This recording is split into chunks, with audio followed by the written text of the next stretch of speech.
ఇప్పుడు ఏం చేయాలి భారత్, ఏం చేయాలి? రెండు న్యూక్లియర్ వెపన్స్ ఉన్నాయి, భారత్ కానీ పాకిస్తాన్ కానీ. సో ఏం చేయాలి, ఏం చేసే అవకాశం ఉంది? ఫుల్ స్కేల్ యుద్ధం దాకా వెళ్తుందా? లిమిటెడ్ ఎయిర్ స్ట్రైక్స్ ఉంటాయా? లేకపోతే ఓన్లీ ఎకనామికల్గా ఇప్పుడు సింధు ఇండస్ వాటర్ ట్రీటీని రద్దు చేసినట్టు తర్వాత ఈ చర్యల్లో గట్టిదనం చూపించాలా? యాక్చువల్ గా ఇటువంటి సంఘటనలు ఇంత ముందు కూడా జరిగాయి. వాటి గురించి ఒకసారి మీరు రివ్యూ తీసుకుంటే 1999 లో IC-814 హైజాకింగ్ జరిగింది. హైజాకింగ్ జరిగి దాన్ని కందహార్ కి తీసుకువెళ్లడం జరిగింది. ఆ తర్వాత మనం డిప్లొమాటిక్ నెగోషియేషన్స్ అవి చేసి ఫైనల్ గా 3 టెర్రరిస్టులను, వాళ్లలో మసూద్ అజర్ కూడా ఉన్నాడు, ఫౌండర్ ఆఫ్ జైషే మహమ్మద్, ఆయన్ను రిలీజ్ చేయడం జరిగింది. కాబట్టి అప్పుడు భారతదేశం బేసిక్ గా యాంటీ హైజాకింగ్ తర్వాత NSG హబ్స్ ఇవన్నీ కూడా ఏర్పాటు చేసే ఎయిర్పోర్ట్ లో. ఇది ఫస్ట్ సంఘటన. ఆ తర్వాత 2001 తీసుకుంటే ఇండియన్ పార్లమెంట్ అటాక్ అయింది డిసెంబర్ లో. అప్పుడు ముఖ్యంగా జైషే మహమ్మద్ మరియు లష్కరీ తోయిబా వాళ్ళు ఈ టెర్రరిస్ట్ అటాక్స్ వాళ్ళు పార్లమెంట్ ని అటాక్ చేశారు. ఆ తర్వాత దానికి రెస్పాన్స్ గా ఆపరేషన్ పరాక్రమ్ అని మ్యాసివ్ గా మనం military mobilisation Indo Pak border మధ్య జరిగింది. తర్వాత మళ్ళా ఆ తర్వాత డిప్లొమాటిక్ పాకిస్తాన్ ఒక టెర్రర్ స్పాన్సర్ స్టేట్ అని కూడా మనం ప్రొజెక్ట్ చేయడం జరిగింది. సుమారుగా అదొక 10 నెలలు ఆపరేషన్ అక్కడ పరాక్రమ్ అన్నది జరిగింది. సో దాంతో ఏమైందంటే ఫైనల్ గా పాకిస్తాన్ అన్నది ఒక టెర్రర్ ఇన్ఫ్రాస్ట్రక్చర్ ప్రమోట్ చేస్తోంది, టెర్రరిజం ప్రధానంగా ఉన్న దేశం అని చెప్పి మొత్తం ఇంటర్నేషనల్ లెవెల్లో కూడా ఇండియా ఎక్స్పోజ్ చేయగలిగింది. ఆ తర్వాత జరిగింది 2008వ సంవత్సరంలో ముంబైలో జరిగిన అటాక్స్. ఇక్కడ ముఖ్యంగా లష్కరీ తైబా టెర్రరిస్టులు వాళ్ళు సుమారుగా 166 మందిని పొట్టన పెట్టుకున్నారు ఆ సందర్భం. అప్పుడు మేజర్ గా డిప్లొమాటిక్ ఐసోలేషన్ చేయాలి పాకిస్తాన్ అన్న ఎఫర్ట్స్ జరిగాయి. తర్వాత ఆ విధంగా మనం చూసుకున్నాము. తర్వాత zero tolerance towards counter terrorism అన్న డాక్టరీన్ తో మనం ముందుకు వెళ్ళాం. ఆ తర్వాత 2016లో పఠాన్కోట్ ఎయిర్ బేస్ లో ఒక అటాక్ జరిగింది. అక్కడ కూడా సుమారుగా ఒక చాలా మందిని పోగొట్టుకున్నాం. ఇండియన్ ఎయిర్ ఫోర్స్ బేస్ చేశారు.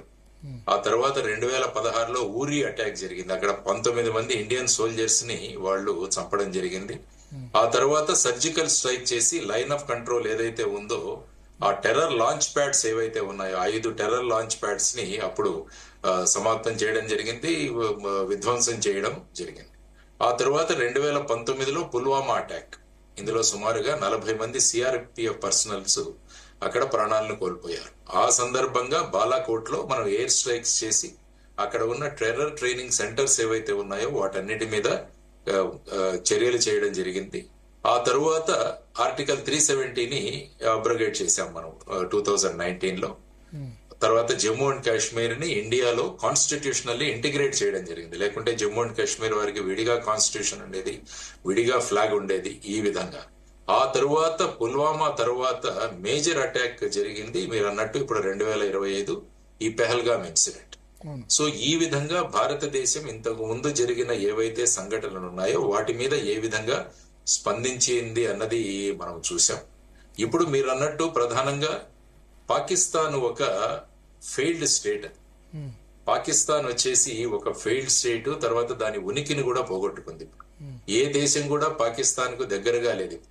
2021వ సంవత్సరంలో ఆఫ్ఘనిస్తాన్ నుంచి యునైటెడ్ స్టేట్స్ వెళ్ళిపోయిన తర్వాత పాకిస్తాన్ కి మళ్ళా యునైటెడ్ స్టేట్స్ కి సంబంధాలు చాలా తక్కువగా ఉన్నాయి. ఆ తరువాత మీరు చూసుకుంటే చైనా కూడా బెల్ట్ అండ్ రోడ్ ఇనిషియేటివ్ ఏదైతే ప్రాజెక్ట్స్ ఆగిపోవడం వల్ల చైనా కూడా పాకిస్తాన్ కి దూరం అయిపోయింది. ఆ తరువాత తాలిబాన్ ఏదైతే ఇప్పుడు ఆఫ్ఘనిస్తాన్ లో ఉందో వారు కూడా పాకిస్తాన్ కు దూరం అయిపోయారు. సో ఈ విధంగా అండ్ ఎకనామికల్ ఫ్రంట్ లో కూడా Pakistan is a failed state. అక్కడ చాలా ఘోరమైన పరిస్థితులు ఉన్నాయి.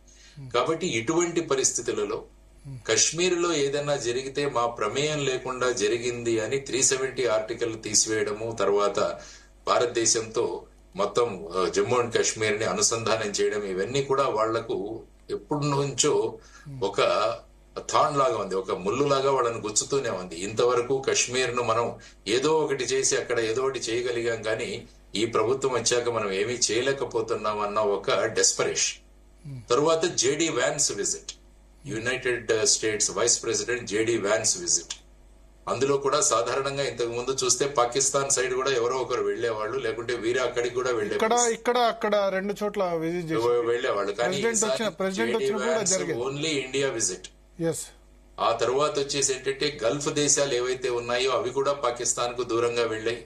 ముఖ్యంగా 1971లో ఏదైతే ఈ సౌదీ వాళ్ళు పాకిస్తాన్ కు సహాయం చేశారు, కానీ ఇప్పుడు చూసుకుంటే ప్రధానమంత్రి గారు సౌదీలోనే ఉండినారు ఆ టైంలో. సో ఈ విధంగా ఏకాకులం అవుతున్నాం.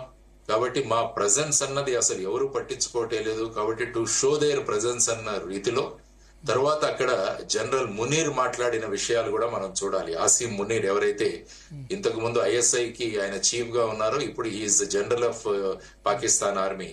ఆయన కూడా మన 2 నేషన్ థియరీని మళ్ళా ఒక సభలో మాట్లాడి కశ్మీర్ అన్నది పాకిస్తాన్ కి ఒక ప్రధానమైన నాడి, జుగులార్ వెయిన్ అని ఆయన కూడా సంబోధించడం జరిగింది. అందువల్ల ఒక డెస్పరేషన్ లో ఈ టెర్రరిస్ట్ అవుట్ ఫిట్ ని ముందు పెట్టి పాకిస్తాన్ ఐఎస్ఐ మరియు పాకిస్తాన్ ప్రభుత్వం ఈ విధంగా పెహల్గావ్లో జరిగిన సంఘటనలో వాళ్ళ ప్రమేయం ఉందని భారతదేశం ఎలక్ట్రానిక్ ఎవిడెన్స్ తర్వాత టెక్నికల్ ఎవిడెన్స్ తో ప్రపంచ దేశాల ముందు ఉంచింది. సో ఇటువంటి పరిస్థితులలో ఇప్పుడు మీరు అడుగుతున్నట్టు భారత్